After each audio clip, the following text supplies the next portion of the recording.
You're 24, standing in a break room that smells like burnt coffee and reheated leftovers, waiting on a coffee maker that has broken down since March. Your supervisor walks past, doesn't say your name, doesn't even glance your way, because to that building, you're furniture with a badge. That's the exact second your phone buzzes. Not a text. A payment notification, from a processor tied to something you built on a spare laptop 9 months ago, half as a joke to yourself. A domain flipping side operation just cleared $6,200, in 1 week, for the first time ever. You read the number twice, because the first read doesn't feel real, and your hands don't shake from excitement, they go still, the specific stillness of realizing something you built in the dark just survived daylight. You go back to your desk. You answer 3 emails about a report nobody will read past the subject line. A coworker asks if you've got plans this weekend, and you say not really, which is technically true, because what you're actually doing this weekend is filing for your second limited liability company. That night, one lamp on, blinds shut, you open a folder that has nothing to do with your job title. 9 months live inside it. A holding entity out of Montana. An account under a name that sounds almost like yours, but isn't quite. For small online assets, $4,100 total, acquired quietly, one at a time. You think back to the first one, a dying email newsletter with 900 subscribers and an owner desperate enough to sell it to you for $350 on a Sunday phone call. You fixed the send times. You cleaned the list. You doubled the open rate in 6 weeks, sold ad slots inside it for the first time in its history, made $2,900 in profit, then sold the whole thing for $6,000 to a buyer who never once learned your last name. That was Rule 1, and you wrote it on a sticky note that's still stuck inside your desk drawer right now. Nobody needs your face to send you money. You take that $6,000 and you don't spend a single dollar of it on yourself. Half goes toward a local trade directory site a burned-out owner hadn't touched since 2019. Half goes toward doing the legal structure properly, because you've already figured out something most people twice your age never bother to learn: the entity matters more than the asset. From here on, nothing you buy belongs to you. It belongs to something that's never eaten dinner, never been tagged in a photo, never once had to explain itself to anybody. 4 months later, that directory site triples its ad revenue after you rebuild its search ranking on nights you tell your roommate that you are just doing freelance stuff. You're still clocking in at your logistics job at 8:15 sharp, still nodding through meetings about somebody else's quota, somebody else's ambition. You're living 2 lives, stacked directly on top of each other like transparencies held up to the same light. In one, you're an underpaid coordinator nobody remembers is even in the room. In the other, you're quietly building something with an actual pulse. By month 7, the holding company owns 5 digital assets, worth roughly $95,000 combined. You've told no one. Not your mother. Not the lady you've been seeing for 4 months, especially not her, because the one night you almost brought it up over dinner, some old instinct shut your mouth before the sentence finished forming, and you've learned, by now, to trust that instinct completely. The rules keep multiplying right alongside the money. Never let 2 acquisitions sit in the same niche, so a single downturn can't take out everything at once. Never meet a seller in person, if a phone call and a wire transfer can finish the job instead, because faces get remembered, and remembered faces get mentioned at dinner parties you'll never be invited to. Never say a number out loud, not even to yourself in a mirror, because pride is the very first crack in any wall you build. You start reading contract templates instead of falling asleep to something mindless. You learn what a non-compete clause actually protects, and what it quietly fails to. You learn how a seller-financed deal can trap the buyer if the terms lean the wrong way, and you make absolutely sure yours never do. Then the first real threat shows up. The domain flipping operation, the one from the very beginning, the one that proved this whole thing could even work, gets a visit from its own past. A former partner of the original seller resurfaces, insisting he was owed a cut nobody ever documented, and he's loud about it. Emails to your registered agent, directly. Not lawyers yet, just angry, persistent messages threatening to become a small claims filing with your entity's name sitting right there in a public county record for anyone to find. Your stomach drops the first time you understand this could unravel something bigger than money. It could unravel the one thing you've spent 9 months protecting, which was never really the cash, it was the darkness wrapped around it. You do something you swore you'd never do. You meet him, once, in a diner parking lot at 6:45 in the morning, before your shift, with printed timestamps and screenshots and every email proving the original deal was clean. You're calm on the outside. Your pulse is doing something else entirely underneath. He argues for 11 minutes straight. Then he goes quiet, takes $1,500 just to disappear, and does. You drive to work shaking, not from fear this time, from something closer to adrenaline. You just defended something built from nothing, using only paper and nerve, and it held.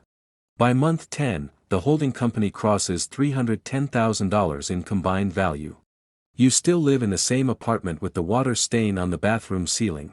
You still drive the same car with a check engine light you've made a strange kind of peace with. Rule 2, written on an index card taped inside your closet where nobody else's eyes will ever land: never let your lifestyle become a receipt for anyone to read. You leave your job around month 12, no scene, no speech, just a quiet 2 weeks notice and a story about wanting to try consulting. Your supervisor wishes you luck, and means it. You almost laugh at how easily people swallow a small, boring lie over a large, unbelievable truth. Free from the job, you move faster. You acquire a scheduling tool for small gyms, $60,000, pulled entirely from prior profits, negotiated over encrypted messages with a broker who's never seen your face or heard your voice. 3 months later, you've grown its recurring revenue by fixing an onboarding flow every previous owner was too tired to touch. Something shifts in you here that isn't about the money anymore. In the beginning, you built because you were tired of being overlooked. Now you build because stopping has started to feel like falling. You wake at 5:30 with no alarm, not discipline, just a mind that won't hand you the extra hour. You go quieter with the people who love you. Your partner asks why you seem far away lately, and you say work's just a lot right now. It isn't a lie. It's a smaller true thing, standing in front of a much bigger one. You start noticing the cost of the silence compounding right alongside the returns. Every family dinner where someone asks if you're doing okay financially, and you shrug like you're barely scraping by, while your holding company just closed a deal worth more than the house you grew up in. The mask gets heavier every quarter. You keep wearing it anyway, because the mask is the only thing holding the whole structure up. By month 15, you're near $1.4 million in enterprise value, across 7 companies. You hire your first contractor, a project manager overseas who believes she's supporting a boutique digital agency. You tell yourself this protects her too. Some part of you almost believes that, completely. Then the stakes jump hard. A bigger holding group, better capitalized, notices your scheduling software performing suspiciously well in a niche they've been circling. They send an unsolicited offer, aggressive, specific, $1.1 million, for that one company alone, the same one that first proved you could build something that survives contact with the real world. You sit with the offer for 4 days. Selling means a life-changing payout. It also means due diligence, lawyers, people looking directly into an ownership chain you've spent over a year keeping foggy on purpose. So you counter instead. You offer them a licensing deal, they run your back-end technology under their own brand, $260,000 upfront, plus royalties. It keeps you invisible and in control, at the same time. They agree, mildly impressed, never once learning the person negotiating through an intermediary is 25 years old, and has never appeared in a single company photo anywhere online. Something else shifts, internally, around here, something you don't say out loud, not even to yourself, for a long while. A quiet, cold impatience with people still trading a full life for somebody else's calendar. You catch yourself half judging a friend complaining about an unfair manager, and you hate that reaction, because 18 months earlier, you were exactly that friend. Leverage doesn't just change your options. It quietly recalibrates what starts to feel normal. At month 19, the structure crosses $5 million on paper. You buy your first personal asset, a modest 2-bedroom condo, paid for in a way that doesn't trace cleanly back to any single deal. You still drive the same car. You still wear the same 3 jackets in rotation. The vigilance doesn't loosen as the number grows, if anything, it tightens, because now there's simply more that could be lost. Around month 23, a finance newsletter writer, someone who covers anonymous roll-up companies as a hobby, starts publicly asking questions about the entity behind that licensing deal. Your name isn't mentioned, yet. But your registered agent's name is, and someone in the replies starts connecting threads that were never supposed to connect. Your heart rate doesn't spike and settle, it stays elevated for most of a week. You seriously consider dissolving the entire structure and rebuilding clean from zero. You consult a lawyer, referred by someone who owes you a favor from an earlier deal. He tells you the exposure is small, but not zero. Small, but not zero becomes the sentence that follows you into every shower for days afterward. You restructure anyway.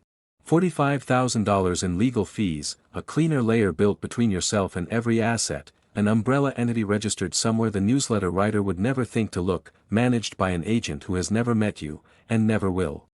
The piece runs anyway. About 3,000 reads. Nobody in your actual life ever sees it.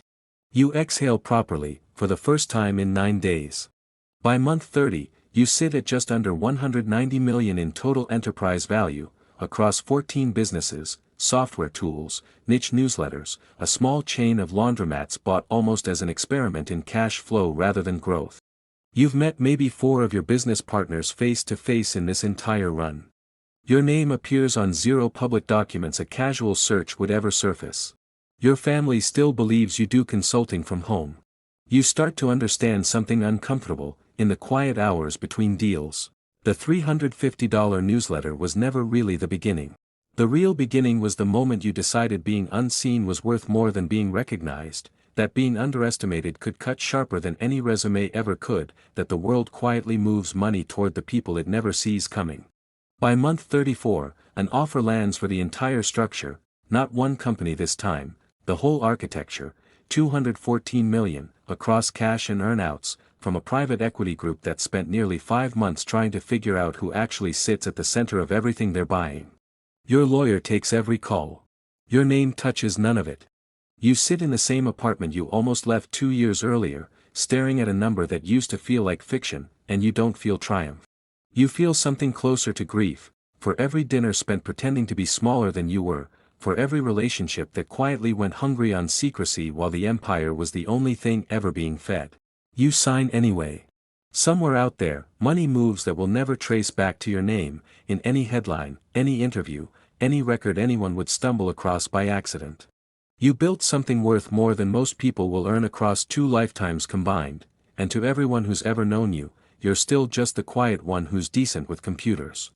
You sit there afterward, in the dark, phone in your hand, staring at a balance that hasn't started to feel real yet, and one question sits heavier than all 214 million combined.